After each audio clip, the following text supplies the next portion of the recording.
World's first parliament is in ನಮ್ಮ ಕರ್ನಾಟಕ. ಅದುವೇ 12ನೇ ಶತಮಾನದ ಬಸವಣ್ಣವರು ರಚಿಸಿದ ಅನುಭವ ಮಂಟಪ. ಸಮಾಜದ ಸಮಾನತೆ, ಮಹಿಳೆಯರ ಹಕ್ಕು ಹಾಗೂ ಸತ್ಯತೆ ಬಗ್ಗೆ ಚಿಂತನೆ ಮಾಡಿ ಅವುಗಳನ್ನು ವಚನಗಳ ಮೂಲಕ ಎಲ್ಲಾ ಜನರಿಗೆ ತಲುಪಿಸುವ ಪ್ರಯತ್ನ ಇಲ್ಲಿ ನಡೆದಿತ್ತು. ಬಸವಣ್ಣವರು ಇದರ ಮುಖ್ಯ ಸ್ಥಾಪಕರಾದರೂ ಅಲ್ಲಮ ಪ್ರಭುಗಳು ಇದರ ಅಧ್ಯಕ್ಷರಾಗಿದ್ದರು. ಅಕ್ಕ ಮಹಾದೇವಿ, ಹರಳಯ್ಯ, ಚನ್ನಬಸವ, ಅಂಬಿಗರ ಚೌಡಯ್ಯ ಇನ್ನೂ ಹಲವಾರು ವಚನಕಾರರು ಮತ್ತು ಶರಣರು ಇದರಲ್ಲಿ ಭಾಗಿಯಾಗಿದ್ರು. ಪ್ರಧಾನಮಂತ್ರಿ ನರೇಂದ್ರ ಮೋದಿ ಅವರು ಕೂಡ ಇದ್ರ ಬಗ್ಗೆ ಮಾತಾಡಿ, ನಾನು ಹೊರದೇಶಕ್ಕೆ ಹೋದಾಗ ಅಲ್ಲಿಯ ಜನರ ಜೊತೆ ಬಸವಣ್ಣವರ ತತ್ವಗಳನ್ನ ಹಂಚ್ಕೊಳ್ತೇನೆ ಅಂತ ಹೇಳ್ತಾರೆ. ಅಷ್ಟೇ ಅಲ್ಲ, ಅನುಭವ ಮಂಟಪವನ್ನ ಪ್ರೇರಣೆಯಾಗಿಟ್ಕೊಂಡು ಇವರು ಡೆಲ್ಲಿಯಲ್ಲಿರೋ ಭರತ್ ಮಂಟಪಂನ ನಿರ್ಮಿಸ್ತಾರೆ.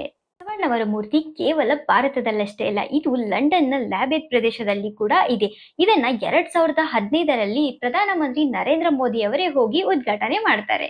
ಬಸವಣ್ಣವರು ಎಲ್ಲಿ ಹುಟ್ಟಿದ್ದು ಅಂತ ನಿಮಗೆ ಗೊತ್ತಿದ್ರೆ ಕಮೆಂಟ್ ಮಾಡಿ.